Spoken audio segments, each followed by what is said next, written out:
there should be no arguments on this episode. I was hoping we could make like an exception and make it 101 so it could never be bumped off. No. Oh, man. Okay. All right. Let's get into it. I'm going to fiercely defend this, just so you know. That's fine. Facts on tracks. We're gonna break some vinyl down from the front to the back with facts on tracks.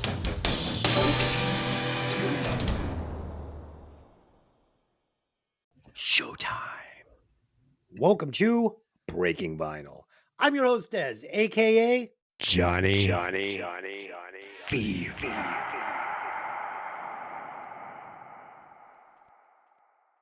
As always, I'm joined by my three co-hosts. First up, the podcaster coming through in high fidelity, Evil Ed. Can't wait for Dez to get really pissed off at me. Oh, you're such a hipster. You're such a hipster. How dare you? Okay. And the podcaster playing the deep cuts, Dangerous Dave. What's up, Dave? Hey, what's up? And last but not least, the podcaster with a degree in rock and roll, Eganstein. Hey. Okay. As always, the mission of this show is for us to introduce each other and you, the listeners, to albums and bands which you may never have heard before, while also discussing the classics and the greatest album ever recorded. On an occasion, we will ruthlessly insult each other's musical taste. Tonight for sure, so buckle up and enjoy the show. Okay, before we get started, I would like to welcome our new listeners in I'm not prepared. Croatia. In Croatia. It is literally written for you on the script. How many edibles did you take? Because you jumped like paragraph, then go back a paragraph, then jump four paragraphs. And you wrote the script. I'm working off two scripts. I'm working off my note script and the script. I have two scripts in front of me. Okay. So welcoming our new listeners in Croatia. There you go.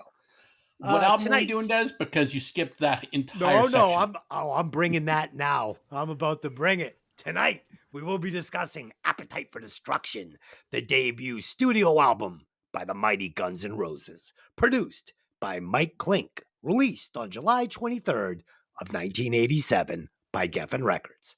The album peaked at the #1 spot on the Billboard 200. The band's lineup was as follows. It looks like somebody was tinkering around here in the script. I wasn't going to write all this, but we've got W. Axl Rose on lead vocals, synthesizer on Paradise City, and percussion. We have the mighty Slash on lead guitar, acoustic guitar, slide guitar, talkbox, and backing vocals. We have got the unbelievably talented, unbelievably underrated songwriter, rhythm guitar player, singer, Izzy Stradlin on rhythm guitar, lead guitar, backing vocals, percussion, and a shitload of good songwriting. We have got the tall and unbelievably talented Duff McKagan on bass guitar and backing vocals, and holy shit is he fucking good on this album. And finally, we have the unbelievably underrated, unbelievably talented Steven Adler on drums. That's what we got. Oh, and here's where I would welcome our new listeners to Croatia. If I had just stuck to the map, we would have been fine. It's amazing. It's been a long day. I was punched directly in the eye today in karate too, so I got my bell wrong. Oh, okay. Let's do some quick band facts on this one. I will get us started. After selling only 200,000 records, this album was declared dead by Geffen Records. It was all but over, and I mean over, if not for the undying belief of one man, Tom Zutaut, who put his job and his reputation on the line at the 12th hour to save Guns N' Roses and this epic album from total and complete obscurity, and in the process, making it the biggest selling debut album of all times, The Top of the Mountain. Hallelujah. Dave, what do you got? Oh, I got a bunch of stuff here. Nice. I don't know if I should spill it all to avoid spoiling it for everybody else. I have Um, some facts in my track breakdowns, but we'll get to them whether you get to them or not. The Go ahead. band initially considered Paul Stanley of Kiss to produce the album, but he was ultimately rejected by the band. He suggested that they rewrite Welcome to the Jungle. The band quietly balked, but strung him along, inviting Stanley to catch a set at a dive bar that reeked of beer and piss.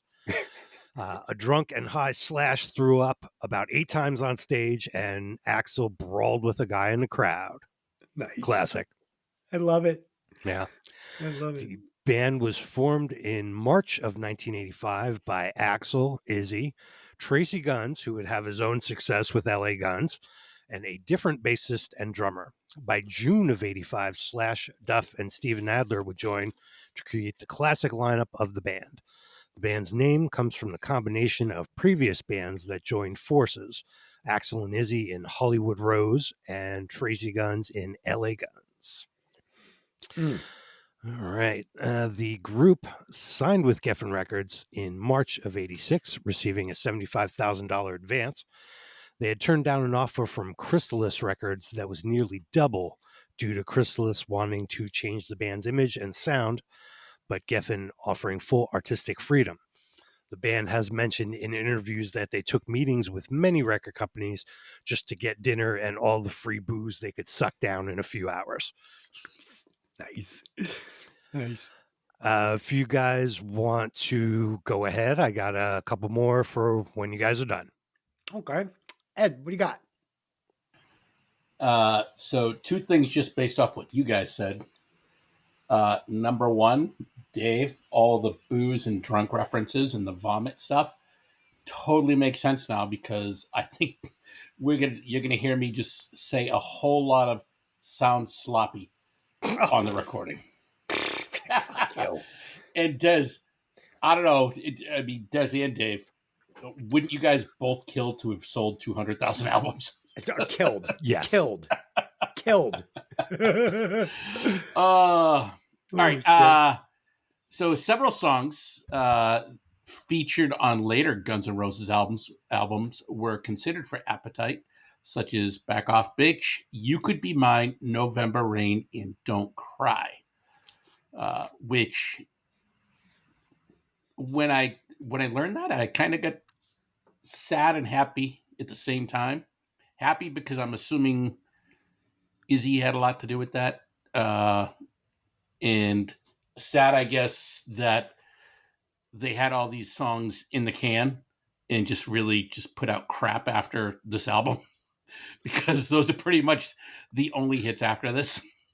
Yeah. Or at least in my opinion. In mid to late 1986, the band recorded demos with Nazareth guitarist Manny Charlton. Mutt Lange was also considered to produce the album, but the record company didn't want to spend the extra money for him. Nice. So they went with Mike Klink, who also produced several Triumph albums. Nice. Nice. Oh, that's why it's so classic. This album has a classic sound to it. It does. I'll agree with that. Thank God. Yeah, so he was finally chose to record the album. The band recorded Shadows of Your Love as a test to see how it would work out with them and Mike. And that's, I have more, but a lot of it's just shit that I took off Wikipedia, because I don't know. I have a hair across my ass about Guns N' Roses at the moment. Yeah, you're putting me to sleep. Fee, what do you got? kind of with you, Ed, but no. It's I kind of went down the album artwork rabbit hole a little bit. I thought that was pretty cool. If you guys saw that original cover work, it kind of looked like the Use Your Illusion cover, like the way it was framed and everything like that. But it had that painting from Robert Williams, called Appetite for Destruction. And I guess the record stores wouldn't put it on shelves because it was like a metal rapist robot type thing about to get like destroyed by some metal Avenger or something like that. I don't know, something really fucking weird. But only Guns N' Roses. But I do love the cover of this album, and I did not realize this, is that when it was replaced with that Celtic cross with all the band members on it and they're like skulls and all of that, that the knotwork in the cross was a tribute to Thin Lizzy, and like, who knew? You know what I mean? Like, I thought that was kind of an interesting little nugget there. And then,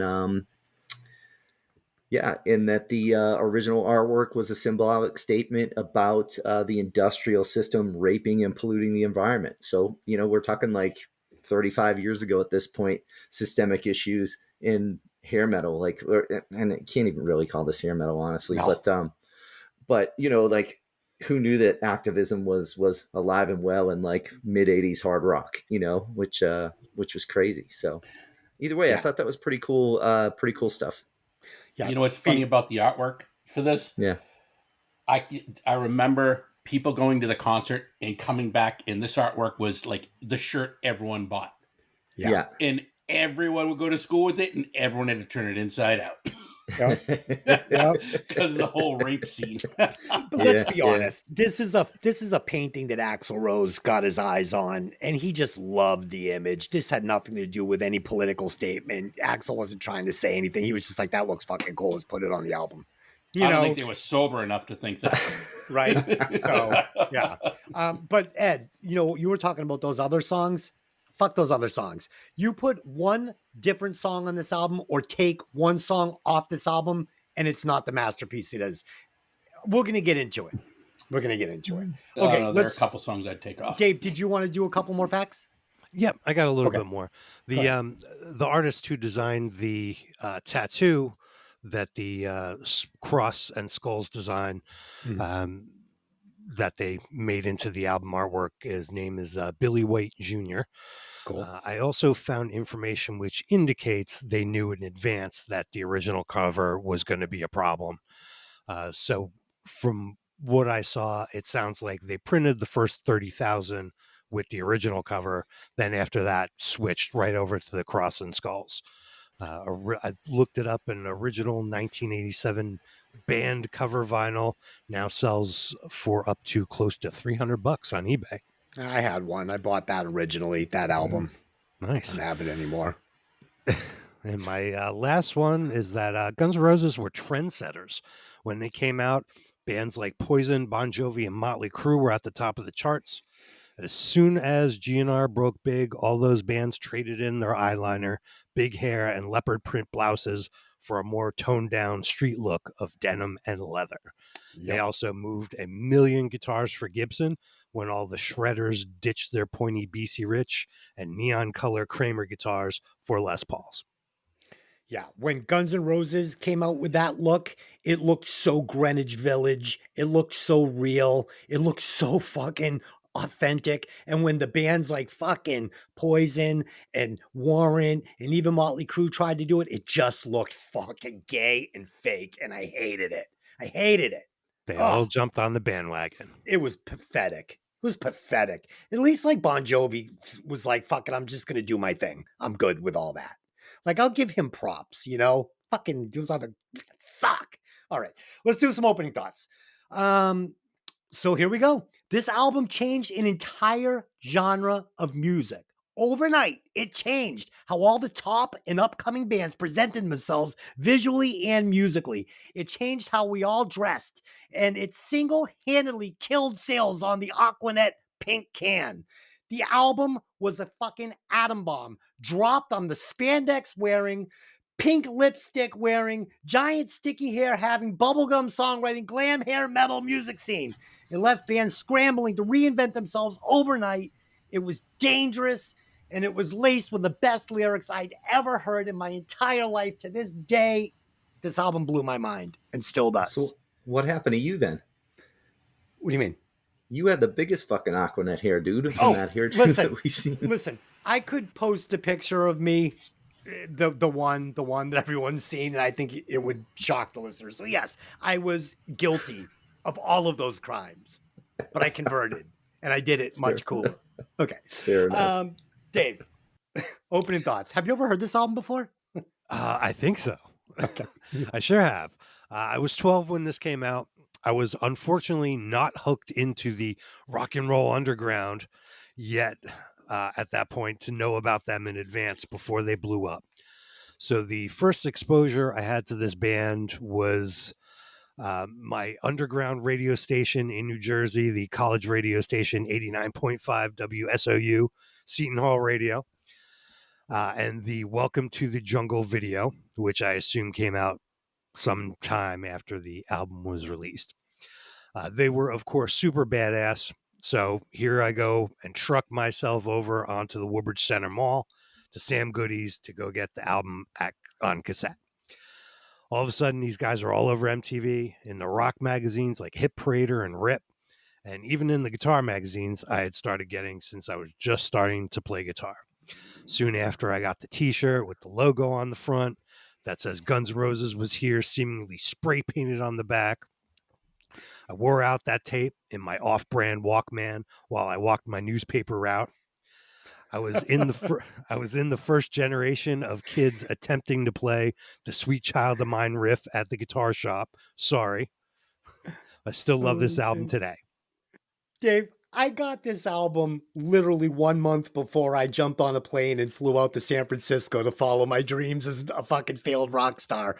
Nice. This thing came out literally 2 months before my 18th birthday.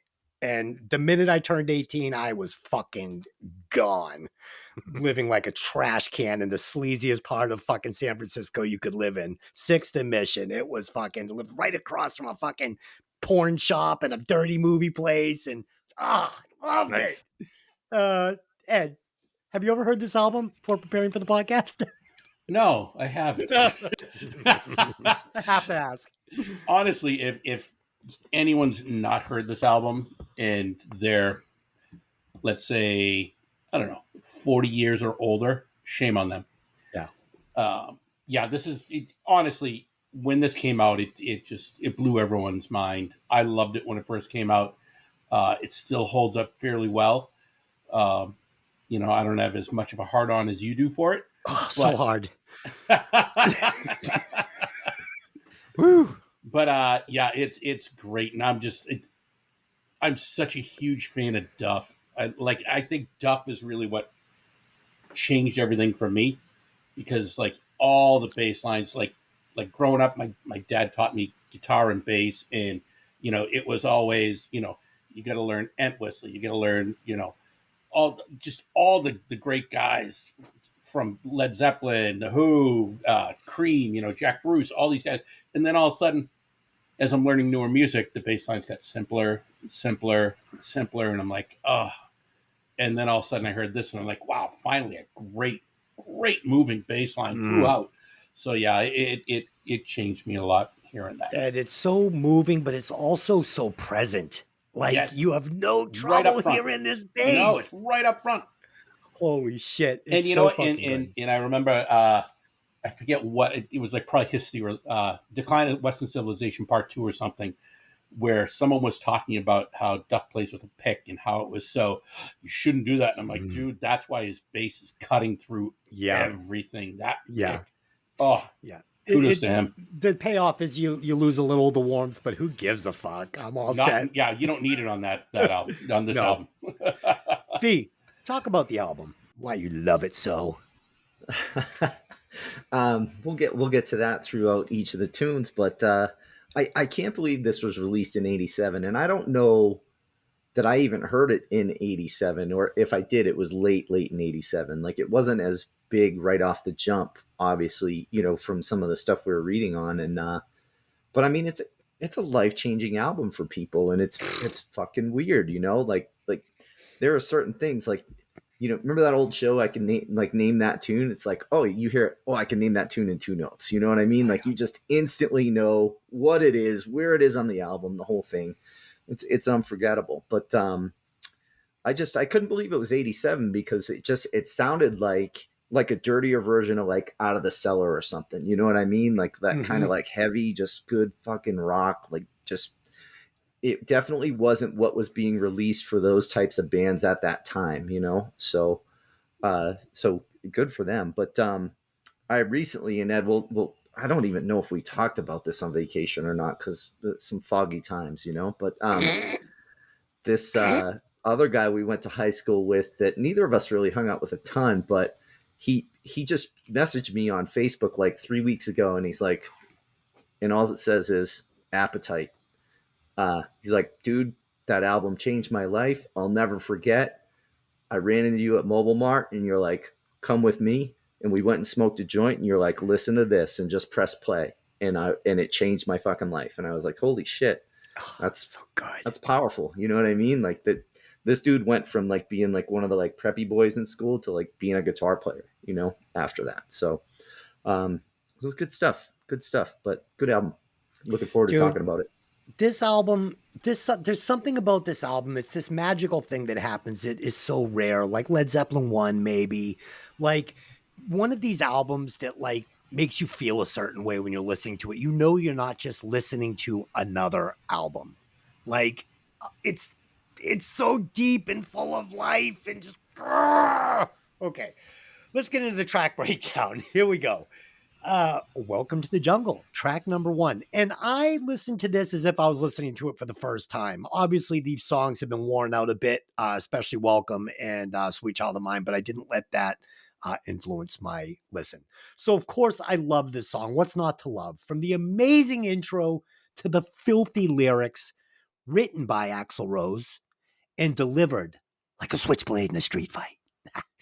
But more importantly, this was the second release off the album behind It's So Easy, and the first video released, which literally set the MTV switchboard on fire at 4 a.m. on a Sunday and launched the song to number 7 on the Billboard 200 and shot Appetite for Destruction into orbit. This is a 100-watt song all day, and that's why they play it at every sporting event 30 years later. Dave, what do you got? Yeah, this is a song about their adopted hometown, Los Angeles. It exposes the dark side of the city that many people encounter when they go there to pursue fame. According to Slash, the song was written in approximately 3 hours, and it was really the first thing they all collaborated on. The legend is that Axl hitchhiked to LA and a truck driver drove him. When Rose got out of the truck driver said, "Welcome to the jungle." This was the second single from the album. In 2009, it was named the greatest hard rock song of all time by VH1. The song opens with some echo guitar from Slash. In the studio, they used a Roland Rack Effects unit for that. Live, he used a Boss delay pedal to achieve that effect. This is not the wall of guitars, overproduced rock that we were used to at the time. Izzy and Slash's guitars were panned left and right. Everything was very clear, and you could hear what everyone was playing. Smartly, they recorded at a faster tempo than the original demo, so it did not drag. The music changes often and doesn't give you a chance to get bored. Of course, the classic breakdown section happens in the middle with Axl screaming, "You know where you are, you're in the jungle, baby, you're gonna die." Oh, so good. Also hearing some cowbell. This was a retro thing that nobody was using at the time. After Guns N' Roses got huge, every drummer went out and got a cowbell. Yep. This song was also featured in the final Dirty Harry movie in 1988's The Deadpool, and the Guns guys have short cameos in the movie. Yeah, do you know who played the Axl Rose part in that movie? Yeah, Fucking Jim Carrey. Holy shit, that was such a miscast. He was awful in that role. Ed, what do you got? I actually went to the movie theater to see that movie. Oh shit, I love that. I love that. Welcome to the Jungle. Yeah, this is it's an absolute iconic guitar riff opening. I mean, like Fee said, name that tune, you hear the first two notes, like, oh, welcome to the jungle. There's no getting around it. You know what? But after the opening, man, that groove kicks in and the song is just got you at that point. It really just flows. If you pay attention to little different parts of the recording, you will totally understand the brilliance that is Izzy Stradlin. Oh, Like preach. when it first came out, I didn't get Izzy, and as I started to really listen to it, I'm like, oh my God, Izzy's phenomenal. Like, I just think he's brilliant. Yeah. I'm going to talk a lot about Izzy through this as well as Duff, because I think the two of them really are the standouts in this band. hold everything together. Yeah, honestly, they do. But yeah, I think they're both the unsung heroes, and I really think Duff and Steve laid down a solid backbone for this song in the band throughout this whole album. But yeah, Welcome to the Jungle. As many times as I heard this, this is one song I'm still not sick of. I think it's a brilliant song, but like Dave just said, it's got the breakdown. It's got all these changes that keep you from getting bored. What I realized by the end of this album, the second time listening through it for this podcast, that is their formula. Because every song does the exact same thing. But and differently. I'm like, not really. I think so. Not I think so. that- I don't think not- two songs sound the same on this album. I think every song has its own personality and its own character. They do, but they all have the same exact formula. It's a almost formula. it's not like now I hear it and I'm like, oh my god, this is like a Nickelback album where it's just Oh, dude, if I could smack key you through the change, screen. key change. I mean, there are songs they have like 8 key changes in. It's like, what's the point? What is the point of that? There's no point. Don't ever say Nickelback with Guns N' Roses. That's horrible. You're welcome. He said Nickelback. Yeah, He said Nickelback. formulaic bands. Okay. This is now once I heard the formula, I can't unhear it. I'm sorry. Listen, This the whole formula album is is a there. formula. It's fine. It's a good formula. It's like original Coke. Fee. 'Cause that's what drugs and alcohol do to you, dude. You find something that fucking works and you think it's original every time, so they did it 12 times. But no, of course this is a fucking playlist song. It's a 100-watt song. Used at every sporting event, used everywhere across the thing. Just a quick, actually 2 things. One thing I wanted to bring up in the intro that I totally forgot. I don't know how much you guys listen to Hair Nation on on satellite radio lately, but there's been one of the like cuts, between tracks with Stephen Pearcy saying how he hung out with Steve Adler, and when he brought over the demo of this album to Stephen Pearcy's house to just hang out and chill and listen to it, Stephen Pearcy instantly looks at him and just goes, "You guys are going to be fucking huge." And sure enough, not long later they are. So, and I love Steve Pearcy, so I had to get some rat in somewhere, But the other thing, I went to school at UConn, and there was this dorm called the Jungle. It was nicknamed the Jungle. That supposedly, when this album came out, like they called that dorm the Jungle because it was just out of fucking control. And I always, always, always wanted to get a room there. And when I finally got close and like got into the building to like go to some dorm party in there, it was like the most mellow thing in the world. I was completely disappointed. Apparently by the mid-90s, the Jungle was dead. I don't know. So Fucking incense burning, men blowing each other. It sounds awesome. Yeah, Okay. pretty much, Holy shit. All right. Yeah. Sophie, it's a playlist all day long. 100 watts. Yep. Okay, Yep. track number 2. It's So Easy. This was the first single released off the album. The lyrics were written by Duff and the late West Arkeen. I love this song. It is so aggressive, and the bass lines and drums in the intro, oh my god, dude, it's some of the best I've ever heard. It is ridiculously rude. It's and Steven fucking doing his thing on that snare drum. Oh my god. This track, from a music standpoint, for me, it's the perfect mix of like rock and like not hardcore punk like Gigi Allen or something, but you know what I'm saying. Like it straddles the line, it goes over the edge of rock, and it dips its toe into the punk pond. And Axl will do it a few times on the album. He delivers a perfect vocal for this hybrid rock punk song. It is 100 watts all day. Dave, what do you got? Yes, the song opens with Duff's energetic bass lick. According to an interview published in Hit Parader in March 1988, the song is an account of the time the band was going through. They didn't have any money, but they had a lot of hangers-on and girls they could basically live off of. Things were just too easy. There's an emptiness. It's so easy. In an Eddie Trunk interview from 2006, Axl Rose said that the song was originally written as an acoustic song and that it was Slash's decision to turn it a little more rockin'. Slash's rhythm borders on metal. Axl telling an unnamed spectator to fuck off was hugely appealing to teens. Nice. Dave, didn't they re-record this for for Lies, the album? No, This this one- was I You're could've- Crazy. They Oh, did You're Crazy. acoustic. That's right. That's right. You're right. It's You're Crazy. Ed, what do you got on this one? 100 watts, right? The song, yeah. I mean, this is Oh, yeah. a great song. It's one of the easiest bass openings to a song, but it is also kick ass. I still do this at every sound check, at every gig. Nice. Just blue doo doo doo doo doo doo doo doo doo doo doo. Oh god, it's just yeah. Oh. Fuck. The song is just all attitude right out of the gate. I played the song in a band a long time ago, and every time I played it, it was like doing an 8-ball and then running like a madman through a gazillion people. It's just pure adrenaline. I love it. The verse is driving. The pre-chorus brings it right down, and then the chorus just takes you right off again.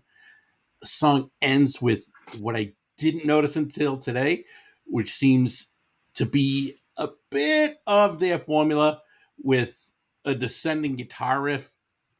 It's not so much in all the songs, like some of the other things with the key change and the breakdown in the middle, but as many times as I played that, know that there's a descending guitar riff. Hearing all the album back to back, the songs, I was just like, ah, shit, they do that a lot. That's kind of, they end too many songs, I guess, that way, for my opinion. But yeah, this is a 100-watt song. I absolutely love it. Nice. Hey, what do you got? Yeah, great tune. We'll playlist it. This is Axl singing this, right? Yes. Why doesn't he use his voice more? Oh, he does. It's in there. It's sprinkled. I mean, it's sprinkled, but like, my biggest part with Guns N' Roses is why I can't listen to anything after this album is his fucking voice is like, reminds me of like nails down a chalkboard, shrill fucking, you know? Yeah, It just after does- this album, I'm with you after this album. And it's in pieces on this, but like the way he does the verse during this with that really dip, I don't know. I love it. I think it's fucking great. And I wish he would have done more of that on some of the, more of the verse, throughout the album instead of some of that like shrill, whiny screaming that he does. But yeah, playlist tune. I like it. Nice. Track number 3, Night Train. Well, this song introduced me and all my delinquent friends to cheap wine. Did we like Night Train? No. Did it give us hangovers from hell? Yes. But Guns N' Roses made it cool to drink. It was cheap, so we drank it. As for the song, built on aggressive vocals with incredible lyrics, spinning a tale that got me excited as a young man and still keeps me excited to this day. Axl is singing this one with such style and attitude. It is fucking sick. When I was listening to it today, I listened to it one more time for the show. I didn't remember his pronunciation on some of these words and how he was belting this out. It is fucking, it's just no other word I can say. It's sick. Slash delivers another cool solo over another kicked up, cool, kind of different rhythm section, which Ed is part of the formula on the album. They use it in every single song. They'll give him his own little thing to do. But I love it. I fucking love it. It's so much better than like CeCe DeMille playing the solo over the chorus to I Won't Forget You. No, naughty. I don't want that. Yeah, it's so good. It's a fucking masterpiece. It's a masterpiece. The whole album's a masterpiece. Track 1 to track 12. Literally any song could be my favorite song. This is 100 watts. Dave, what do you got? These guys have a seemingly unlimited bag of tricks. Check out the guitar harmony intro that sounds anything but cheesy. Many other bands of the time who might attempt something similar would slide right into Cheese Town. More cowbell too. This was the 5th single from the album, released a few days after the album had been out for 2 years. Night Train, if you don't know, was an ultra cheap rot gut hobo wine, booze that hits like a freight train rolling at top speed that they were apparently big fans of, and so were probably all of us. It had a high alcohol content and was just a few bucks a bottle when you couldn't afford the good stuff. Unfortunately, it has been discontinued. Do you know why? I've been looking for it for years. Okay, so Night Train got you so drunk because it had ash in it and it would plug up your your kidney and your livers. You wouldn't piss as much and you would stay drunk longer and it would fuck you up. It was horrible. And it had a Nice. killer label. Killer label. Okay, Yep. sorry. At their infamous 1988 Ritz show broadcast on MTV, they played at the Ritz in New York. Slash introduced the song by claiming it's not about drinking or drug addiction. It's about a walk in the park. Huh? How cute. Nice. Fun fact, Nice. Izzy plays the first half of the guitar solo. The Mm. song rules and ends with Slash ripping it up on guitar. Have you guys heard Izzy's first solo album? Yep. Oh, dude, Ed, go listen to it. It's fucking will. good. It's I fucking will. good. It's really good. I mean, it's very rock and roll, like kind of trying to be a bit like maybe Rolling Stones sort of vibe, but That's fine. really good. I love it. What do you got on this one though? Right out of the gate, another kick-ass song, 3 for 3. I think this is actually the best out of the 3 songs. It just moves. It has a really good vocal melody with lots of dynamics in the music. It's another great guitar riff. Once you hear it, it is stuck in your head for days. And Duff absolutely dominates on this song and is extremely underrated as a bass player. What do you Love- think of the love this song. drums? What do you think of the drums?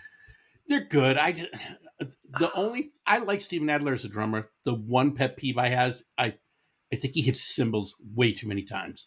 Mm, Like it seems like every 4th beat he's hitting a cymbal. I'm like, dude, you don't need to do that many accents. yeah. That's Yeah. that's really my only issue with it. I under accent with a cymbal when I write my own music. I'm sparing with the cymbals. Yeah. Fee, what do you got? I know you love it. Tell me. I like this song.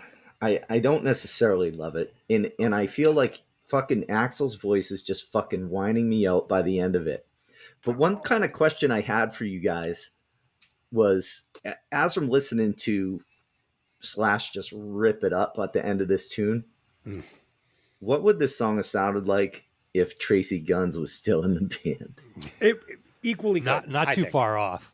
Yeah. Really? Tracy Really? Guns very good. Tracy Guns Yep. very No. good guitar player.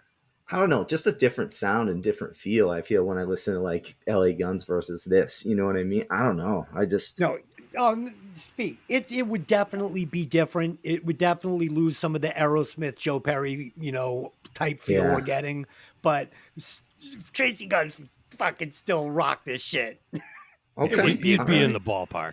Yeah, yeah. Cool. I think I like Tracy Guns as a guitar player better than Slash. No, listen, Really? listen. Don't make me Wow. mute your mic, okay? Don't make me mute your mic. I will mute I that think- mic. I will I mute like that Slash, mic, but I think Nickelback. he's very sloppy. I think he's very overrated. I don't know. I don't I want mean- him clean and perfect. That's not how that sounds good. I'm not saying clean. I'm just saying sloppy. No. Yeah. Okay. No. Okay. B, is this a playlist song for you? It's close. It's close. Okay. It's close. I'm going to It's take like that as a yes. playlist music, not quite playlist vocal. Listen, let's bring you and your little buddy back behind the fucking Quickie Mart, listening to this on the boombox on your little cassette tape when you're fucking like, you gotta hear this. It changes to like, you gotta go back there. Okay. No, I know. Well, if I go back there, this is a 100-watt album, but I need a Because it little is a controversy 100 in watt my album. life. We're talking 1987. We're going to look at it like it's 1987. Little Fee still has hair. Okay, here we go. Track number 4. Fee, did you ever have long hair? Yeah, kind of like shoulder lengthish anyway, you know? Was it Yeah. like full? Yeah, it was always kind of thin, but not like, yeah. Like Richie I know. Keys probably. He had like decent hair when No. it all started. Fee definitely had more hair than Richie Keys. Really? So Fee, Yes. you had a pretty lush little head of hair there back in the mid 80s. I did all right. He had a good quaff. Did you hear him? He said I did all right. Okay. Okay. I love it. I fucking love it. I'm fucking so glad I plucked this guy up for the show. Okay. Here we go. Track number 4, Out to Get Me. The title says it all. Again, Axl is spinning a tale and delivering a story that just kicks ass. It's so raw. And again, Slash changed it up in the solo section and brought a trashy punk vibe to the lead that feels so genuine. As a 17-year-old kid, these lyrics spoke to me. And as a budding songwriter myself, I felt overwhelmed and beyond inspired to start my life's adventures and write my own Appetite for Destruction, which I still haven't done. These songs blew my mind and still blow my mind to this day. This is a 100-watt song. It is fucking killer. I can only hope to ever write a song this good. Dave, what did you think? Kick-ass guitar riff to start this one off. This is the Damn the Man song. Izzy brought in the main riff and title. The rest of the band filled in the remaining. Slash reports the song was written inside one afternoon. The lyrics were inspired by real-life events of the band being late for a show because of getting pulled over for some police harassment. And Duff also recounted a time where the cops busted down their door one night looking for Axl for something he did not do. Great song of teenage rebellion. 100 watts. Ed, what do you got? Oh, yeah. This is the first filler song for me. It is not. Yes, 100%. Dope. I feel like it sounds like Tracy Guns wrote the song and then they just made it even worse. I feel it lacks the energy that the first three songs had. And I'm not talking like speed or anything. It's just when I hear it, I don't get that same energy as the previous three songs. I think it's a good hook. I think Izzy and Duff have solid parts throughout the song, but I think the rest is lacking. And for fuck's sake, why do they change the key to the song so many goddamn times? It's distracting. I find it just takes away from the song.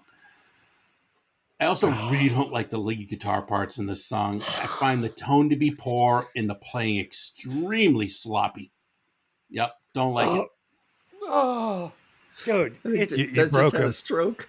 dude, It's done. It's over. dude, you can't call this a filler song. It starts off, been hiding out and laying low. It's nothing Yeah. new to me. No, I think it's a fucking fillers. Des, you were also ready to give fucking Dangerous Toys 100 fucking watts. Listen, don't bring that up. It's the past. I don't live in the past. I live in the now. You know, evolved as a human being since then. You guys talked me off the ledge. B, come on, man. No, Let me down. I'm kind of with that on this, but I do like the song. You know, one thing that I'm liking at this point in the album is the use of the F word throughout the album. Like they use the word fuck a lot, and it's not really like in a school setting when a kid says the word fuck, they're just trying to get your attention. Like fuck you, Mr. Richardson. You know what? Oh, you know, like trying to get your attention kind of thing, right? But not here. It's just it kind of goes with the flow, you know. It's the natural, their natural way they speak, you know. Like I picture if I'm talking to these guys, they'll just be like, "Fucks up, dude," you know. Nothing, man. Fucks up with you, you know. Like it just, I picture that's the way they go, and I love it when people can kind of use it that way and not to just kind of get your attention, you know. So I think it's good. Fee, we did Breakfast Club, and it was funny. Just quickly, we were talking about the scene where Bender's in the closet with the principal, and the principal's like, "Just take a shot. Just give me one fucking shot." And then he's, you know, and they're like, "He's a prick." So I'm like, you know what though? I'm like, Izzy. I'm like, teachers are so underappreciated, and they have to fucking raise other people's kids that don't fucking pay any attention to their kids. They come to school and take it out on this poor fucking teacher, and he's got no tools to. I'm like. I see it through the principal's eyes. That kid needed a fucking slap in the face, right? Yeah. Feet. Mhm. Yeah. Teachers should be able to fucking Des, what Yeah. school did you go to? the Reese. Just want to make sure we're all on the same page here. We lifted weights and smoked Marlboro Reds. Got a degree in Waiting for the teacher to punch you. Okay. You went to the school where the teachers should have been allowed to punch you. Oh, they were. They were fucking, prison guards that fucking beat your ass when the kids weren't beating your ass. All right, let's do this. Fact number 5, Mr. Brownstone. Fee's brother went to the Reach too. He's my alumni. So there you go. And he will not deny that he probably deserved a punch in the face quite often. Oh, I said that on the podcast. I said I deserved a punch in the face from several teachers. And even back when I went to school, I got my arm grabbed, yanked out of a chair, and tossed out into the hall. I mean, and that was fine. My mother's like, you should have punched him in his fucking dumb head. Okay, Mr. Brownstone. This song is a dirty peek into the world of addiction. And what I love about the lyrics is that they feel like a cautionary tale from real life experience. Again, whole band working together to make this energetic, loose, full, dark, classic rock and roll sound that I had never heard before and have never heard since. I've never heard an album that sounds like Appetite for Destruction, ever. I've heard bands try, for Skid Row, nothing. Skid Row, nothing. Even fucking Aerosmith, fucking Toys in the Attic. No, doesn't sound like this. It's its own thing. It's its own monster. Slash and Izzy bring in the killer guitar riffs to this album. And like Dave said, panned left, panned right. You can hear every fucking note. Izzy Stradlin's guitar sound is the guitar sound that fucking everybody should be striving to get. It's incredible. 100 watts all day. Incredible. Dave, what do you got? Good old song about capital D drugs. Brownstone is a slang term for the heroin. Oh, yeah.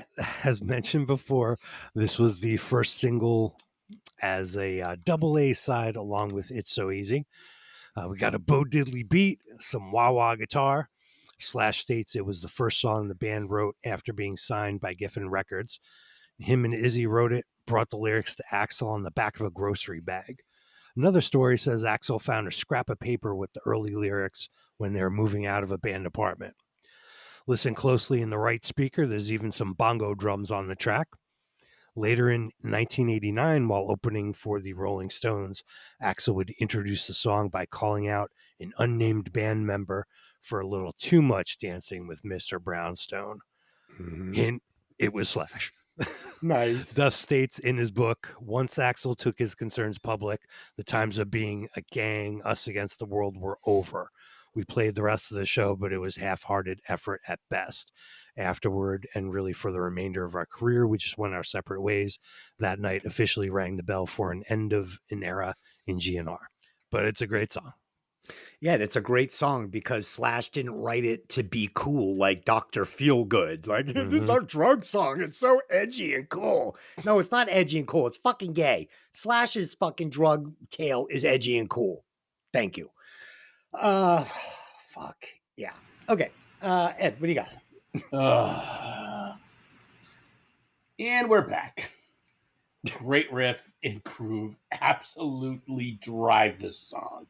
The vocal lyrics and melody are fantastic. This is one of the best songs on the album. I just love it. I agree. I couldn't even describe it. It's just this is definitely the 100-watt song for me. Oh, it's so fucking good. It's so good. Okay. And we haven't even got to my wife's favorite song on the album yet. Fee, go ahead. Dude, I'm with you. This is a 100-watt song, and this is one of those kind of forgotten ones that doesn't really get the airplay, even on some of the, Boneyard or Hair Nation or whatever. But this is a great fucking song, and more of that vocal I like in the verse, and I don't know. It's one of the tops on the album for sure. It fucking kicks ass. Track number 6, Paradise City. Come on, guys. Guys, let's all have a hug. Let's all just hug around this. Ed, stop doing that. I'll shut your video right off. I'll turn this podcast around. Take it back to the bus stop. Paradise City. This was the 4th single released off the album, and in my opinion, one of the greatest songs ever written and ever recorded. And I stand behind that statement. This song is dude, if I wrote this song, it would be terrible. Oh, fuck you. Fuck you. Fuck you.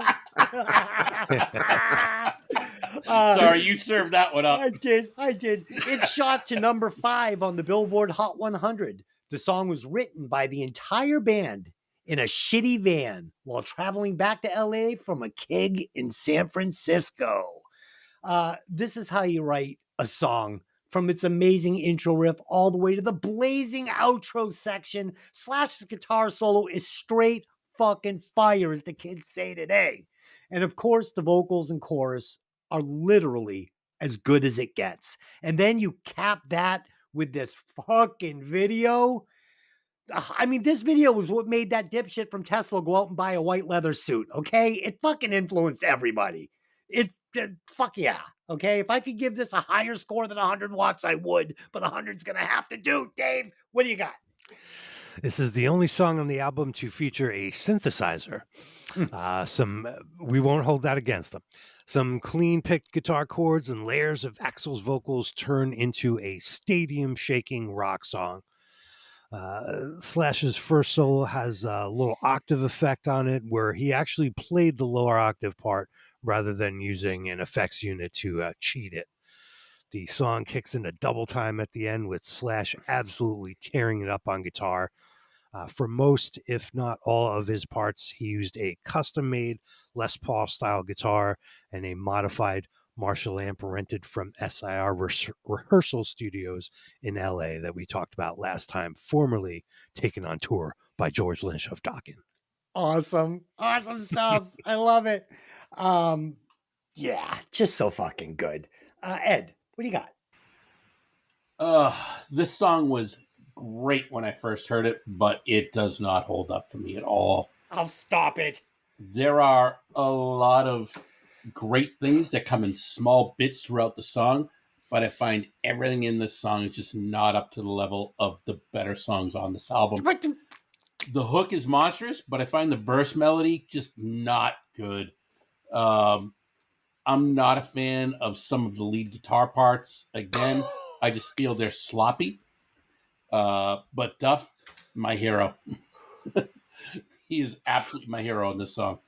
It just doesn't do it for me anymore. It barely did it when it came out, and it got worse as it aged, in my opinion. Oh, God. He's sitting in the city gas chamber. Why he's there, he just can't remember. The Surgeon General says it's hazardous to breathe. He'd have another cigarette, but he can't see. Oh, come on, man. Come on, man. Take me down to the Paradise City. Don't care. Fee. Jesus Christ. Fee. Talk some sense into this, man. I love this song. love A this total song. 100-watt playlist for me. But one thing I never knew, like when I listen to the lyrics, I focus a little more on lyrics now, like for the podcast, than I ever did in my entire life. One of the verses starts with Captain America. Did you guys know that? I like it. I had no idea. Like, do you think these guys were like comic book fans as kids or something like that? Or like, I don't know. like- I think it just fucking sounded cool. And they were like, yeah, Captain fucking America. Oh, man. Oh my god! Tell me you're there's deeper such a meaning to trendy shit than douche. just it fucking sounded cool. I don't know. I fucking hope so. I don't know. I know it does. And Dave, no, I was thankful you brought that up about the the equipment that George Lynch had used before. Was it only this track or was it throughout the album? Whole album, as All far right, as I know. all right, cool. Awesome. So the intro synth that we know Axl supposedly played on this. So it's, you guys know, it's not my favorite sound. I don't like this 80s synth added into heavy metal. It really just kind of gays it up for me. But with this one, like, okay, so in a perfect world, like if I was going to listen to Paradise City and I just wanted to like, eat an edible, I want a Rhodes. Give me a Rhodes organ there. Like, the real cool 60s, 70s Rhodes. But for this song, I give it a pass. This arena rock synth just sets this fucking tune up. Ugh. Okay. Yeah. Side. Go Sorry. ahead. No, Go I was ahead. just gonna say it was mixed in there, not too upfront to Yeah. where it's super distracting. So No. that kind of saved it. It did. But a Rhodes, like the way the Black Crows would have done it, they would have had a much cooler organ in there. So, Yeah. Okay. And fucking Guns N' Roses. Side R. Side R. This is fucking great. So this is where we flip the album over. I really have just been working like a fucking dipshit and getting punched in the face at the gym. Ed, I know you and Fee went on a solo sleeping bag tour. How did that go? Anything fun happen? Listen, gay loving takes time. Yeah. One sleeping bag, two dudes. Oh shit! I fucked The up. video to come soon. All I right. wonder why we have an 87% male viewership. God, just what? I think I need to say this for the record. None of us are gay. No. Okay, just No. in case, like someone off in like Copenhagen was like, I think I listened to gay music show. Not that there'd be anything wrong with that. There's nothing wrong with that. I mean, it's fine. It's just not what this show is. Just so everybody knows. Okay. That's made it weird by explaining that. See, Yeah. OnlyFans is on the way. Fee, how do you follow that up? I don't know. So somebody tell us a story that's fucking fun. What happened? Come on, something had to have happened. I'll tell you something. So first off, LA was great for what it was. It took me this long to finally live my 80s Sunset Boulevard dream, where we went, drank at the Rainbow Bar all day, and then went to the Whiskey at night, got to see Steelheart. Nice. And the best part about that was them closing with this main song from Rockstar. So That was a good. great one of my favorite bass lines. It's such a cool bass line in that song. And dude, the guy can still hit the fucking notes. I was like, holy shit. But the real standout story, I think, and Fee, correct me if I'm wrong, was we get to Yosemite. We have the worst campsite possible. Oh, It's shit. on a hill full of giant rocks and trees, and we're like wedging tents in between these rocks and trees. Now, when we go camping, we drink a lot and do a shitload of edibles.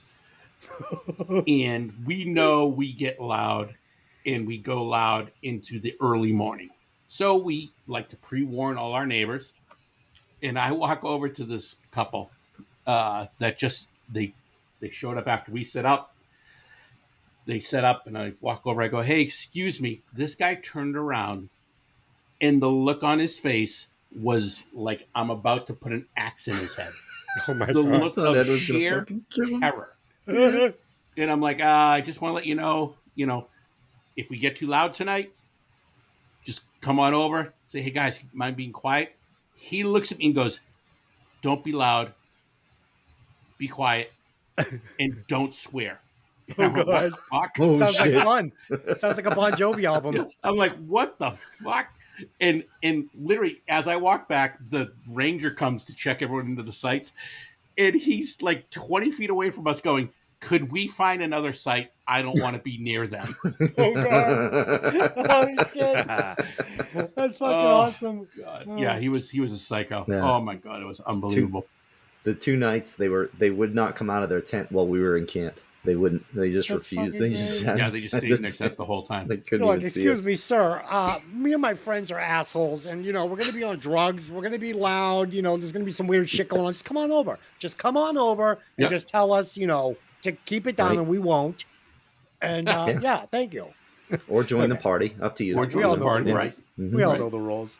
Dave, Yeah. anything going on in your life? You get a job at NASA yet, or anything good? No, not yet. Still working on it. Okay. Get the resume out there. If anybody's looking for a good Dave, contact the show. He's looking for a job. Sure. Okay. Track number 7, My Michelle. And in San Francisco, my girlfriend's name happened to be Michelle. She was a budding young actress. She was absolutely beautiful. She was a tomcat. All right, this track was written about a woman / actually knew. It's so dark and moody. The drums are so good on this track. For me, it's what the track is built on. I absolutely love this beat selection. I can remember hearing this and getting a feeling I'd never felt from a song before. It felt so serious and real and dangerous to my 17-year-old ears. I was like, these are experiences I have not had yet. But I want to. I'm ready. Let's do this thing. 100-watt song. Fucking love this song. Holds a special place in my heart. Dave, what do you got? Spooky and dark sound to the opening music here. It was written by about a girlfriend of Axel's. Slash was friends with her when they were kids, and then Axel wound up dating her later on. She was a friend of the band. The first version of the song was sweet but not truthful. Axel decided to just go ahead and give it the honest treatment, and the other guys were kind of raising an eyebrow about that, and he went to her and she gave it her blessing to go for it. She didn't mind. Sleazy riffs, sleazy lyrics. There are parts halfway through the song where Axl's vocal starts to kind of sound like a Muppet. Uh, but I'll let that go for now. Interesting story. It's something it pains my heart to share, but I'm going to. So this girl Michelle that I met in San Francisco, again, just stunning, stunningly beautiful woman. We ended up leaving San Francisco after the big earthquake, and we moved to Greenwich Village in New York, where we just lived the streets like Sid and Nancy. It was fucking awesome. Sleeping in pool halls and just whatever, just scrap bar. Just insane kids. Like, I never do that now. Like, I get scared going to the fucking corner store on Saturday night because there's kids there. Okay, they kill you, these kids, these crazy kids. But yeah, and then we moved to Boston and eventually broke up, and she went back to California. So maybe, I don't know, 15, 16 years ago, me and my wife were watching that show, Forensic Files. And unfortunately, she was the subject of this episode. She was murdered. Yep. Very sad. Yikes. Very sad. Yeah. Yeah. Just one of those things, you know. I'm like, holy shit, that's her. So anyway, rest in peace. Very sad situation. I know she left some kids behind and a sister and a brother. And yeah, just not about to bring the fucking show down, but I felt like I had to tell you guys. Okay. Whoever's up next, go. Fucking Gummy's kicking in. Like, good now. Strong. This one. Is it my turn? Yeah, sure. Speaking of gummies, I got some 20 milligram ones out in California. Oh boy, that's too much. Yeah. They were, and not to sidetrack, but oh my God. I took it right before I went to bed. A whole 20? Yeah, the whole 20, not realizing that, I was only supposed to take half. Oh, shit. So I woke up in the middle of the night to pee, and it probably took me 5 minutes to walk across the hotel room to get into the bathroom because I hit everything in every wall before I made it to the bathroom. You were spinning? Oh, yeah. I got up and I had no equilibrium. My balance was all, I'm like, whoa. Had you drank too? Oh, yeah, of course. Oh, my God. Oh, he's looking at fees like, hell yeah. Yeah, I was luggage. Good night. Good night. Wow. All right, my Michelle. Standout bass and drum parts in the song. But again, over sloppy guitar part. No, it just doesn't. I don't know. The guitars are just bugging me. They've always bugged me for some reason. I don't know what it is specifically, but from the moment I first heard this album, something about the guitars bugged me. The verse kicks in, has a great haunting flow followed by a fast-moving chorus. This song is a great opening for the second side of the album. Love the song. Really good song. Ed, the pacing and the song order is masterfully done on this record. Oh, yeah. Masterfully. Yeah, they paid attention. Fee, Yeah, how much is the most edible you ever took at once? At once? Yeah. I have no idea. If you had to guess, ballpark it. Probably 50. Oh, shit. I'd fucking forget my name. You'd find me fucking sitting in a chicken coop next to fucking Chris Rock and Friday. Well, I You don't gotta know remember, what Fee's a fish fan. Yeah, it's, I don't know what I've taken out of the trunk of a car, in a parking lot. I'm still at I have no my idea. 5 milligram limit. That's the most I've taken at once is 5. I'm a lightweight. Ed, correct me if I'm wrong on this one, but those ones we were taking, those mints I had that we were just walking around town that day, Those were two. Those were 2, and just pop one every hour or 2. Every hour. Yeah, they were great. shit. We would pop 2 milligrams every hour, 90 minutes. It was It great. was a good day. It was a good day. Yep. I cap myself Yes. at 15 milligrams a day. That's the most I'll take. Usually more we like blew 12. that out of the water every day. Yeah, but I do it Yeah. every day. Yeah. Yeah. That was it. But yeah, this tune's good. I like it. I don't, yeah, I just like it. I had no notes on it. I don't know why this is the only song on the album that I didn't write something down on. So yeah, but I like it. I give it a pretty high score. Cool. Okay, track number 8, Think About You. Okay, so I think this is a really cool, unorthodox take on a power ballad. Okay? Hear me out. Its lyrics aren't overly mushy, and the music maintains an edge that keeps the track mysterious and dark. It opens with a cowbell, which is always a good thing. And like with Rocket Queen, we get a really melodic vocal full of amazing lyrics, like just the best lyrics. I just say that over and over on this album. I'm just blown away by these stories. And to close out the song, it has this ending. It's just like Ed said, sure, they do it like 10 times on this album, but I fucking love it. It's like a little mini song at the end of the song, right? It's what it is. A little tiny mini song to give me an extra like bonus track on the end of every track. Bonus track. 100 watts all day. I fucking love this song. Love it. Dave, go. The song was mostly written by Izzy, and he plays some lead guitar on the track. We got some nice acoustic guitar layered into the chorus too. Slash has said he was not really a fan of the song, but was pleased with the way the recording came out.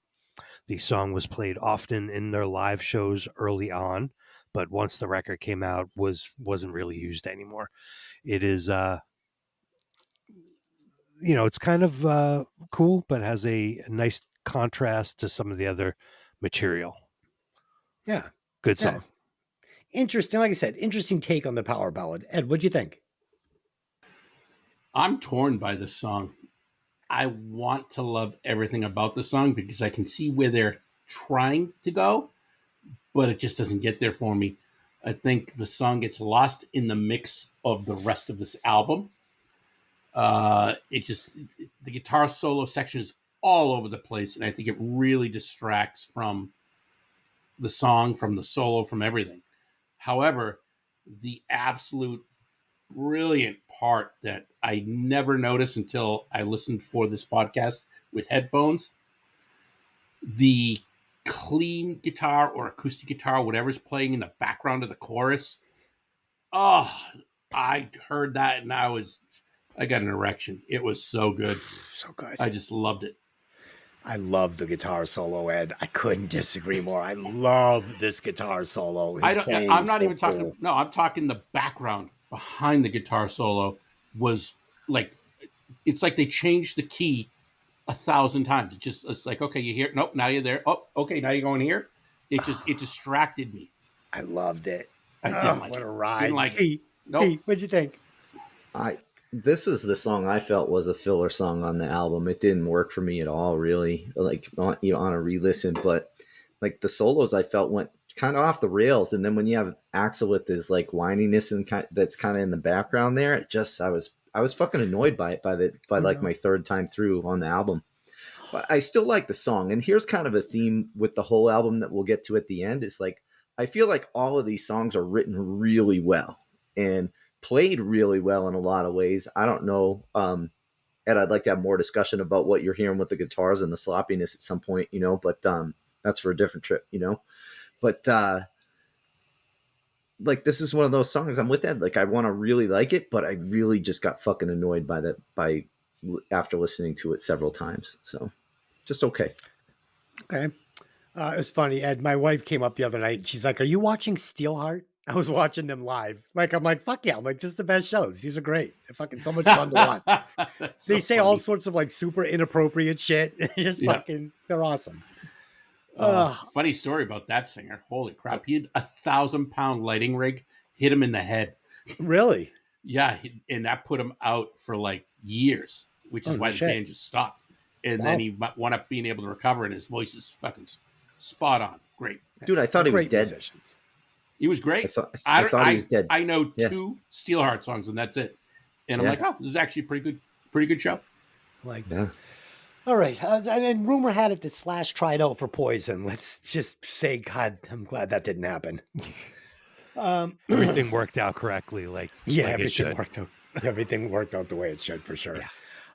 Track number 9, Sweet Child of Mine. This one was tough for me to listen to because, as you guys know, it's a song that I avoid now, like Enter Sandman. But I had to bring it back to when I heard it for the first time and how it blew my mind. These lyrics, he's really painting a picture. This is quality songwriting. Ed, stop. You're out of your mind with this. How can you No, not? here's why you're out of your mind, Des. Oh God. When you like something, Oh, you yeah. justify it every way possible. I'm going way back and I'm My listening job. to it like it's the first time. And if you don't like something that was great back in the day, you're like, this sucks. It doesn't hold up. Blah, blah, blah. So shut up with the hypocrisy. You're like my wife. Here we are in the past again. I'm a new man. I'm telling it the way I see it. I love you though. So this was the third single release of the album.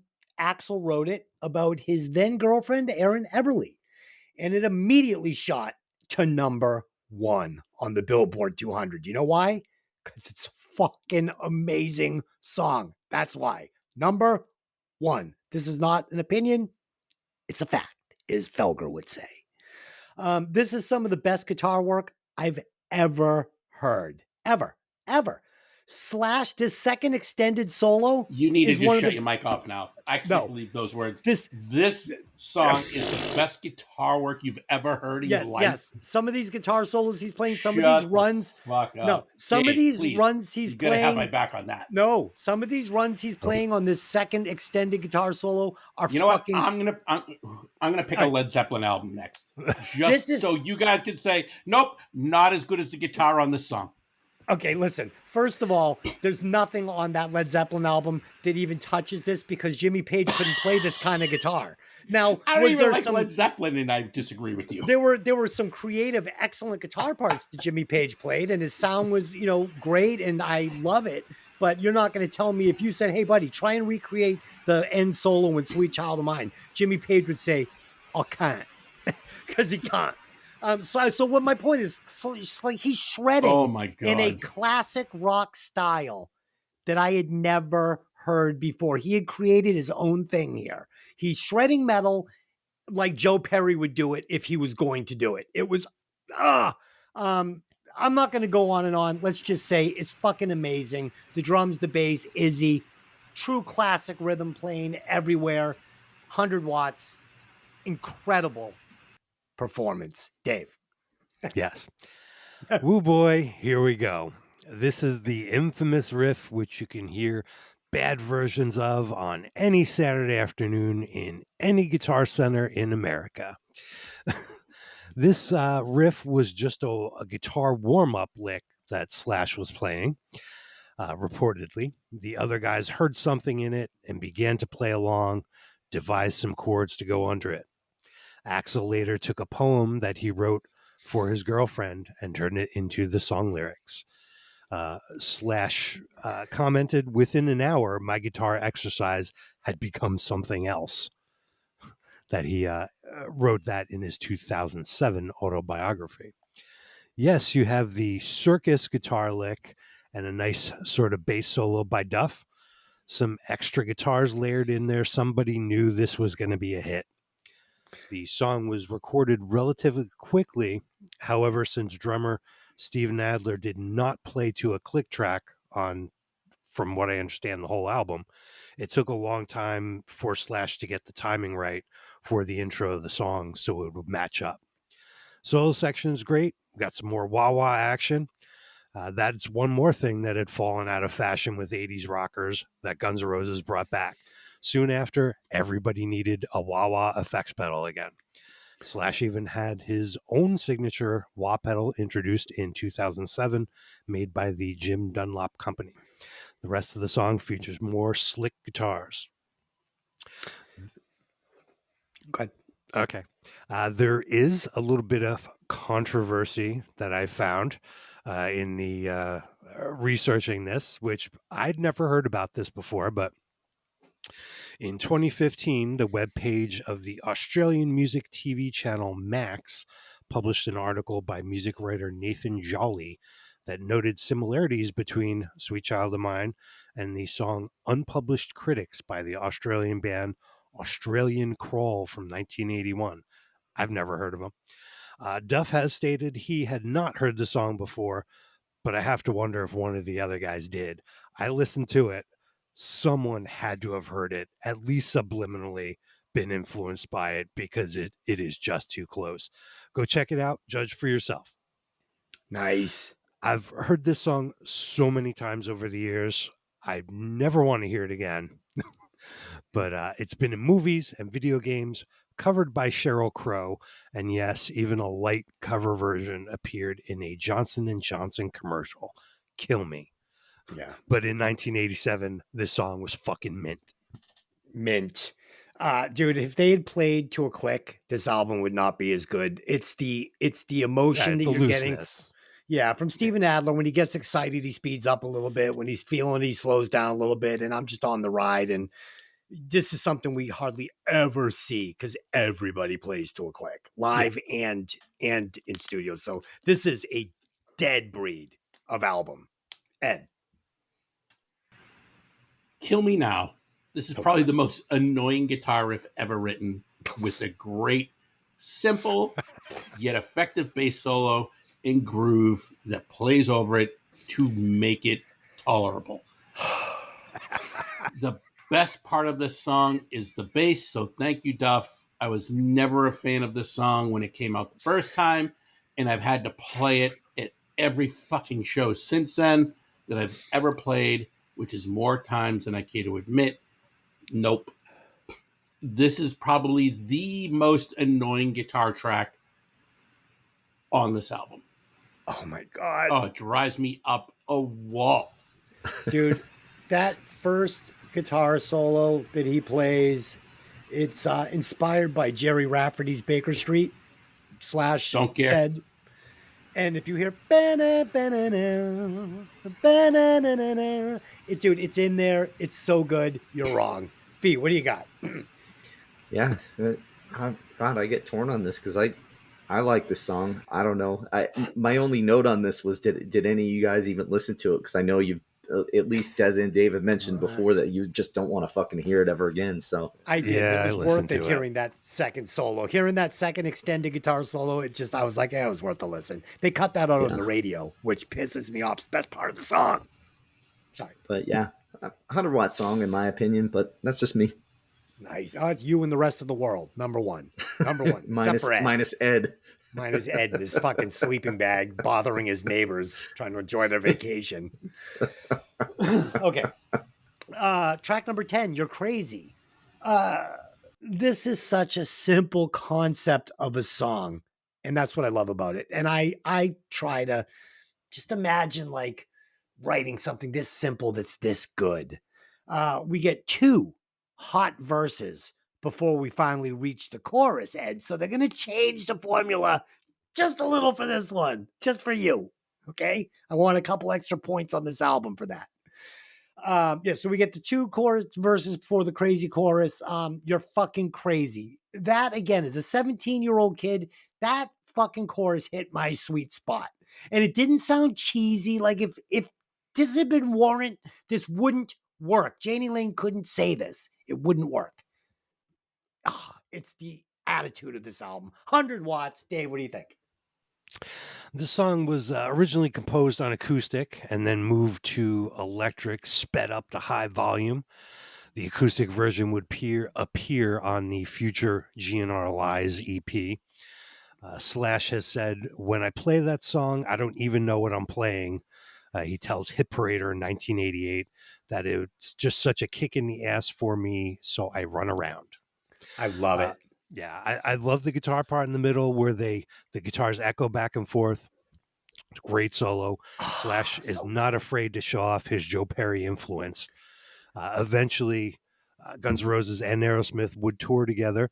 Slash would become friends with Joe and was even gifted Joe Perry's Toxic Twins t-shirt. Nice. Later on in the year 2000, for Joe's birthday, Slash gifted him the very same 1959 Les Paul that Joe was forced to sell in the early 80s. Oh, it's such a Very great nice. story. Yep. So cool. Oh, I want that guitar. You and me both. Ed, go ahead. This is a complete filler song. Oh, Jesus. This is 100% of what I don't like about LA scene songs. I feel like it's just mailed in. This is what's popular on the strip. Boom. Cookie cutter. We're done. I do remember loving this song when it came out and I was younger, but it just, no, it didn't stick. I thought it just didn't age well. Dust Baseline is the only thing I can enjoy listening to this disappointment. I mean, I don't like this song at all. Dave, you nailed it with those slapback guitars. They're so cool in the middle. Oh, yeah. That's so good. I just can't hear any negative fucking chatter on this album. Oh my I'm God, that's listening. awesome. Ed, did you go? I'm joking. Fee, go ahead. No, You're all done. Ed, I know what you're saying a lot with this because I listen to a lot of this and I'm like, man, I'm like 50 now. You know what I mean? And this does not listen the same at 50 as it does at 17. You know, it just doesn't. But with that being said, my only note on this song is I love the simplicity, straightforwardness of the song. I don't know. I kind of liked it more and more as the week went on. So I gave it a playlist for me. I like it. It's so fucking good. It's so good. All right. Number 11. You got to forgive me for being long-toothed tonight. Oh, God, I just couldn't wait to talk about this album. Okay. Number 11. Anything Goes. I've always loved the lyrics on this song. It's obviously one of those I'm a rock star who bangs chick songs, but it's done without sounding goofy like, I'm going to give you a for instance. Poison's Unskinny Bop, okay? That's their version of this song. And it's fucking, it sucks. And that's the charm of the entire album. The lyrics never sound like they're being written and delivered by some poser with no real life experience, like almost every other fucking glam metal album. This is Rare Air at 100 watts. Dave, what do you got? Anything Goes is one of their oldest songs, dating from the early 80s, rewritten at least once or twice, and reportedly the final verse lyrics only completed the night before they went into the studio to do the album. Cool sleazy riffs and even some guitar talk box, which, if you don't know, this is an effect that has a guitar amp feed into a rubber tube instead of a standard speaker cabinet. The output then is fed through the tube into the guitar player's mouth and then recorded with a microphone. Famous uses of it are Peter Frampton, Do You Feel Like We Do, Bon Jovi's Living on a Prayer, and of course Aerosmith's Sweet Emotion, / even guitar duels against himself in the solo. Pretty cool. You like how we brought Sweet Emotion around, huh? This whole I put a lot of thought in this episode, boys. Okay, all right. Ed, what do you got? Good stuff, Dave, as always. One thing I'm going to give this song is that the opening is super unique for this album. It's different. All the instruments are playing out of what the norm has been so far on this record, and I really like it. Great hook. I love the subtle change in the music from the verse to the chorus. I actually like this guitar solo. However, I wish there wasn't a talk box on it. I think it would have been just a little bit better without the talk box. It just doesn't work for me. What I really enjoyed is the little random staccato parts where it's like the little breaks and accents that are throughout. I thought they're really well done. I feel it adds really nice dynamics to the song. Great song. Nice. Pete, what do you got on this one? Yeah, same note as last song. I kind of enjoyed this more and more as the week went on. And it was just good. It was enjoyable. We'll playlist it. Fuck it. Why not? Nice. That little intro riff on Sweet Child of Mine, for me it feels like when he did the that song Fall to Pieces with Velvet Revolver. It's like another version of the Sweet Child of Mine riff. Oh yeah. But better. I think it's better. Dave, do you think it's better? Refined. Yeah. Fall to Pieces. Yeah, that's such a fucking sweet ass riff. All right, now we get to the final track on the album. Track number 12, Rocket Queen. So for me, this song is grossly underrated for Guns N' Roses, and it happens to be my wife's favorite song on the album, and it might be my favorite song too, but I can't really tell you for sure because I love them all. With it being a combination of a rocker and a ballad, it's a perfect ending to this album. The sex sounds were provided by Steven Adler's girlfriend during an in-studio sexual encounter. Unfortunately, Steven was not driving the train. Axl was, which caused a riff. Again, we get incredible drums And honestly, Steven Adler, like I said before, underrated drummer in my opinion. His playing on this entire album is over the top good. Just so interesting and just unorthodox and different. And I just loved it. The sound was different than anything I had heard. It didn't sound like Tommy Lee or Bobby Blotzer or, Mick Brown. It sounded completely different. And the unbelievably melodic vocal during the end segment of the song, it's solid gold. It gives me the feels. It's another 100 watts. I loved it. Dave, what do you got? Moody, bass heavy, atmospheric opening builds to a killer riff. My notes say this song may be the most underrated on the album. Yes. So I'm with you on that one. Slash and Duff had brought in the riff from a previous band. The groove grew out of a shared passion that Duff and Steven Adler had for funk music. The song was dedicated to another friend of the band. The middle section features a slide guitar solo and, like we said, some female moaning sounds. Nice. Axl talked her into having a very special recording session. I like it. After the next chorus, the music changes and they play a really cool and heartfelt section of music there. Axl has said it's like there's hope and a friendship note at the end of the song. The quiet part has a pretty Stonesy vibe there. You want to hear something cringy? Yes. When I was in high school, I quoted some of these lyrics at the end of the song in a card to my girlfriend at the time. Oh, yeah.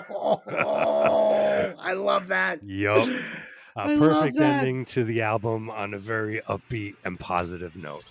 That's fucking great. Oh, boy. She's like, Yup. A you're so perfect good. ending to your street cred, Dave. Yeah, I You know. you should put this in a song. It would be great. Ed.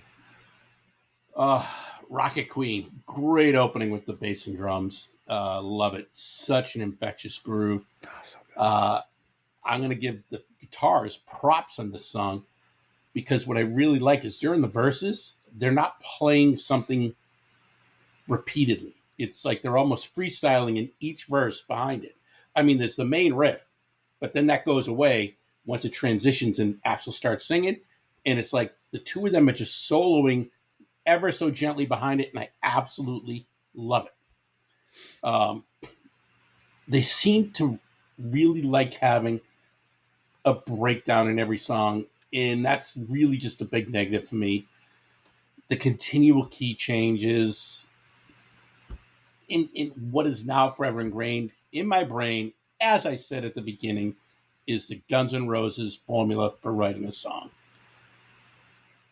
When I got to this point in it, that just reared its ugly head. I couldn't get it back out of my head. I hear it every time in every song, every time I go and hear it again. Great song, but it kind of spoiled and dropped everything down a bit for me. But yeah, this is a great, great song. Love it. Did the moaning part bother me? No. In a perfect world, would I remove that section from this song and would it make the song better? Yes. So there you go. I always thought that it kind of broke the mood of the song for me a little bit. Yeah. It's fine. It's fine. Fee. Nah, just Axl being a dick. Dave, Yeah. did you say message of friendship towards the end? That's the quote that Axl had said. It's like there's hope and a friendship note at the end of the song. Was he Like it. hoping to repair his friendship with Steven Adler for fucking his girlfriend on tape? Like you said? No, Awesome. I think this was about the girl that they were writing the song about. That Oh, Barbie I Von think that Grief. was who was Yeah. directed to. Gotcha. Nice. Gotcha. Cool. Obviously, playlist tune. I'll blow my load on it right now. This is my favorite track on the album for sure. It's this so is a good one. good. It's Yeah. so good, isn't it? Um, Lynn's like, make sure you say this is my favorite song. It's so good. And overall, I mean, at this point too, just to kind of close it out, like I'm thinking I'm liking the R side better than the G side of this album. I don't know. Overall, just at least this past week or two. Yeah. Maybe. I think you might be onto something there. Hmm. But it is spread out very nicely. They did such a nice job of arranging this album. Totally. Okay, so that's it. We have broken down Appetite for Destruction. I am glad that I saved it. Dude, I had this bullet in the holster on so many occasions. I said, it's just not time. It's just not time. We did it. Ed disappointed me a little bit, but it's okay. We'll get by it. We'll get past it. Okay, and now it is time to release The bonus track.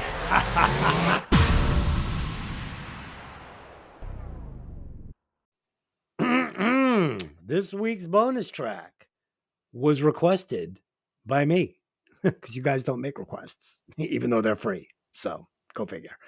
My pick was Sweet Emotion to connect this to Slash's use of the talk box.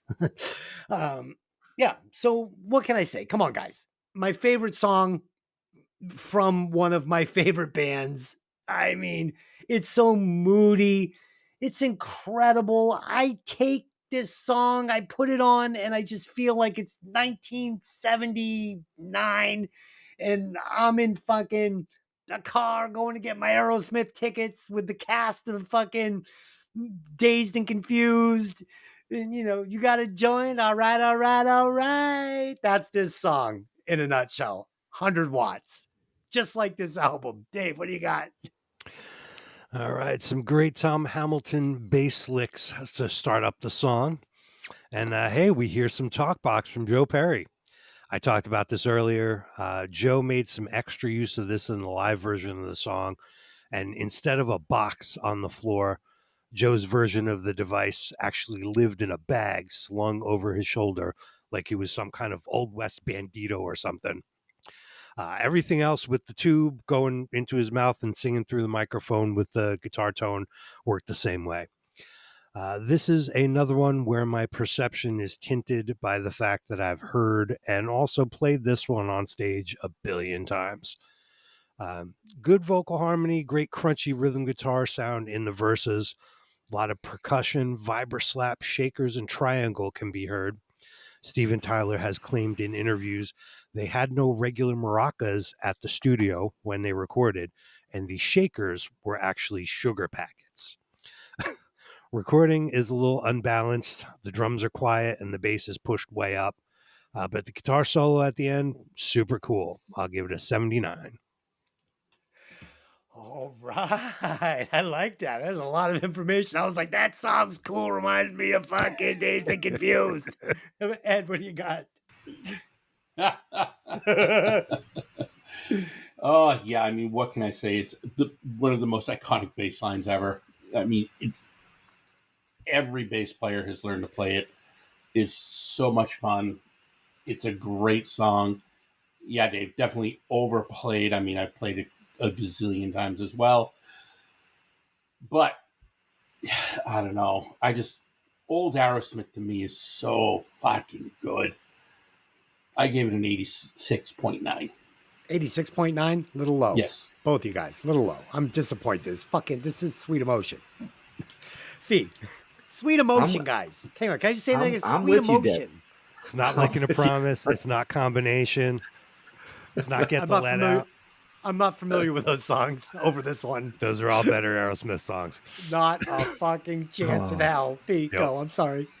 I don't know, man. This one just makes me feel good. I love listening to this fucking song every single time. And I'm with you, Des. I gave it 100 watts. I just enjoy this every single time. Unlike you players who play it every single time you go out on stage. But hey, I get it. It gets burnt out on you, but not burnt out on me. Not yet. No, not yet. Not yet. Nope. Thank you, Fee. Whatever you do to Appetite, you just redeemed yourself 100% on this one. Okay. Ed, what's the score? All right.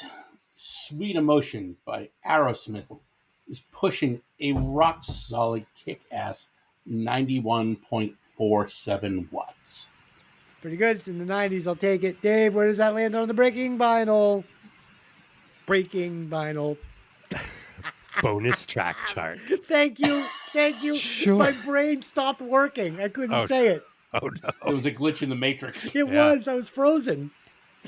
All right, so Holy Aerosmith's shit. Sweet Emotion comes in at number 5 on the Breaking Vinyl bonus track chart, just under Ooh. Deep Purple's Highway Star and Oh. over ELO's Don't Bring Me Down. Bruce, This is better than Highway Star, I think.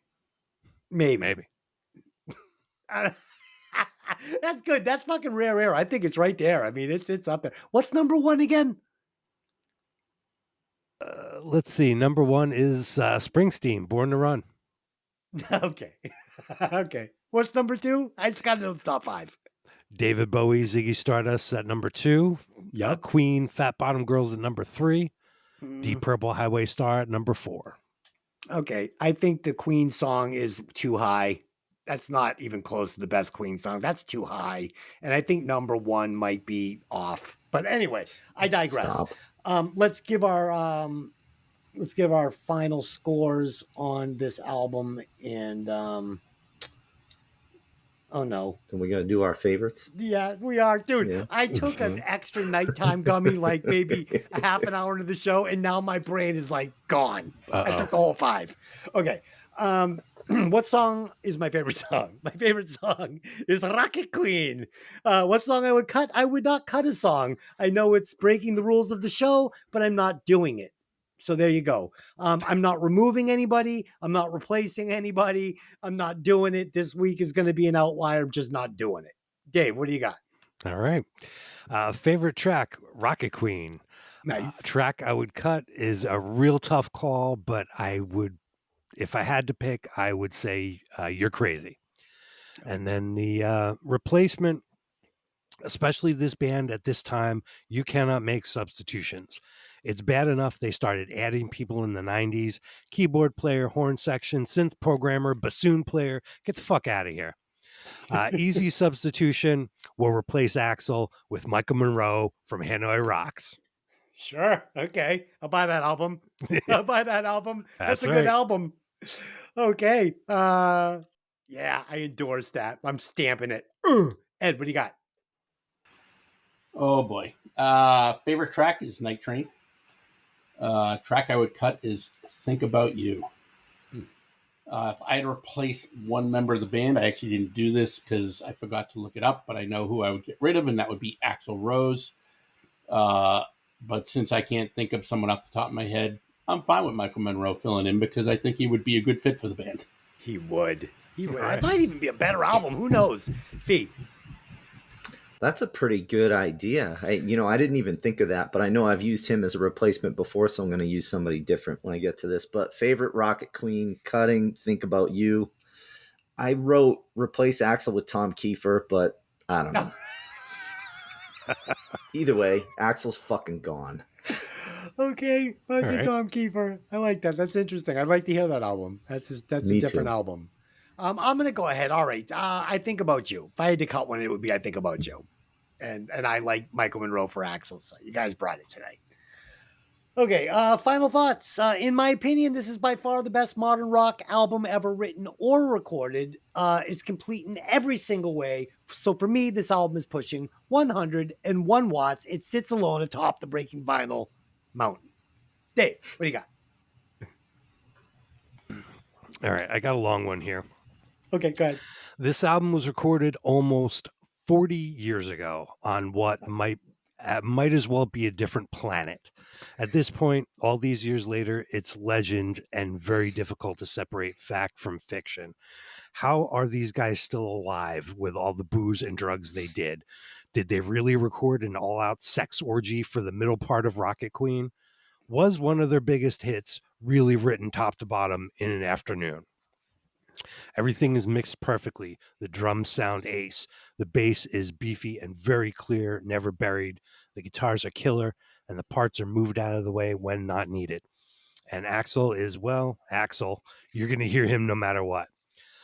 This band turned lots of us onto bands like the Rolling Stones, Aerosmith, and Alice Cooper that were maybe before our time, but also at this time, more modern bands who were great and never quite received the sales or recognition that GNR did, like Hanoi Rocks and Rose Tattoo. I also want to say good for Slash. He became the rock guitar player from the 80s to the 90s to today, appearing everywhere from soloing on a Lenny Kravitz record in 1991, guesting on many other records, to playing live and on music video with Michael Jackson, to playing live this year at the Oscars in 2024. He definitely cemented a place for himself in the pantheon of guitar heroes. Here's something I found that I thought summed up the album perfectly on an English website, thequietest.com. A gentleman named David Bennon writes, "The riffs at times border on metal. The energy not only feels but almost smells like punk rock.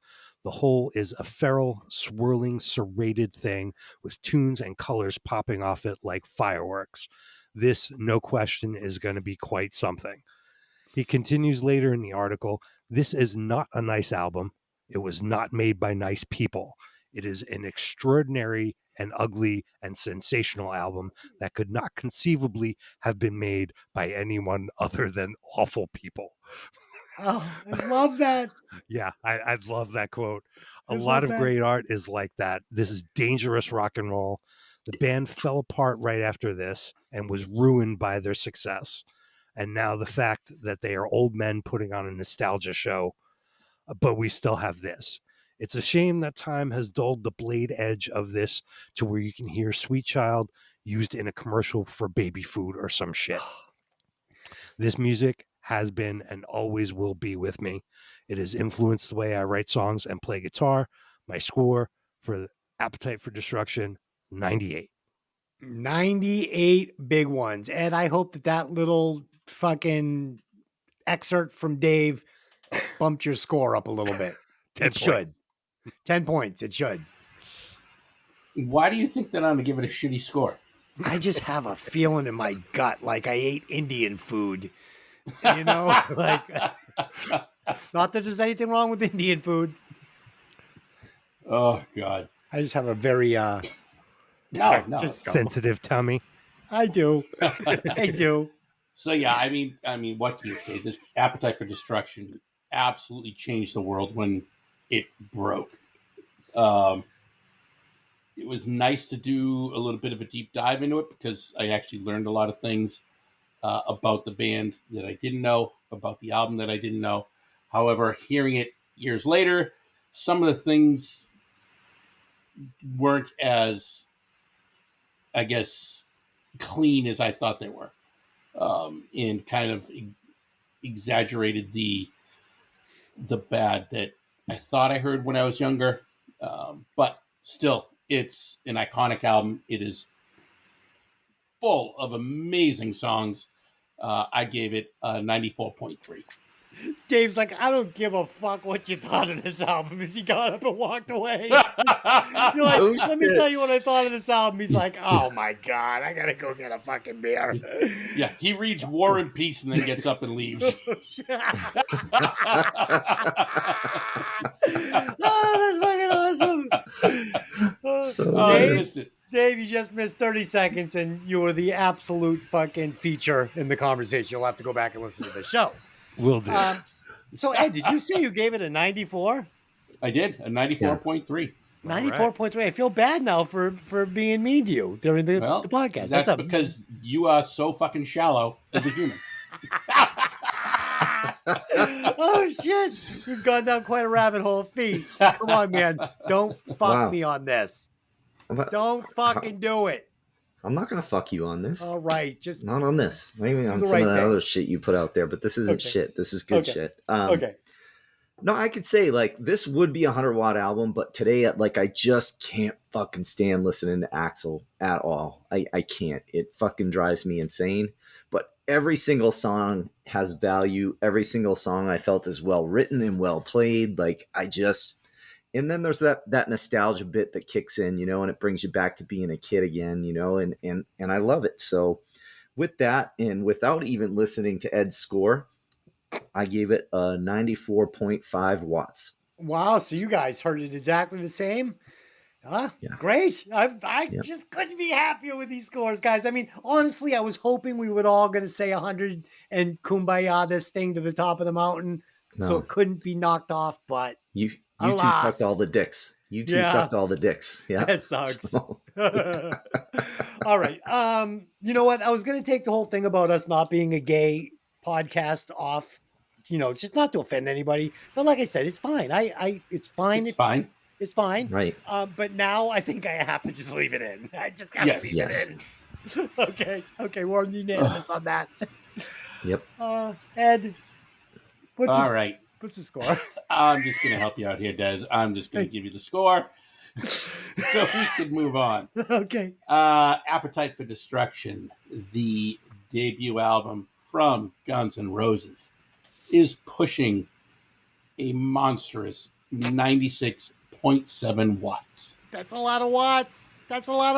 Okay, Dave, where does that score land on the Breaking Vinyl chart, which is growing to a massive proportion? It sure is. And guess what? We have a new #1 on the Breaking Vinyl album chart. And that's Guns N' Roses' Appetite for Destruction. I'm gushing right now, guys. I'm gushing. And just so you know, I did not give it the 101 that Des said because 100 is the maximum you can do. I know. I tried to slip it in, guys. I'm gushing though. I'm gushing. This makes up for what happened to fucking Nothing Shocking. Like this and Neighbors, the movie. I can't believe you just mentioned that in the same fucking sentence. Okay. Oh.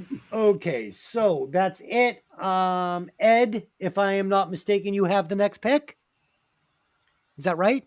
That would be Yeah. correct. All right. Well, tell us and our listeners what album we'll be listening to over the next couple of weeks. All right, we're going to listen to an album that I've never actually heard the whole album. I've only heard the hits off it. But everyone says it is a monster album, being what it is. And I am picking Jagged Little Pill by Alanis Morissette. Ooh, I like that. I like that a lot because I like some Alanis. She's aggressive. Yeah. All Yeah, right. everyone, you know what? I've never heard the whole first album, and well, I think this is their first album at least. And Mhm. everyone says that this album is just a fantastic album. So we'll see. Didn't the drummer of Foo Fighters Hawkins, play on yes. this? Yep. Yeah, all right, I don't know man. if he played on the album. I know he toured with her. Yeah, I'm super excited for this. It's going to be great. Okay, last week we reviewed My Cousin Vinny on Hey Did You Ever See That Movie, our sister podcast. This week we will be doing Fight Club with Tony. So there you go. If you like those movies, go check Great that out. movie. Until next time, take those albums out of the sleeve and let the music breathe. Thanks for joining us. See you there. See ya. Later.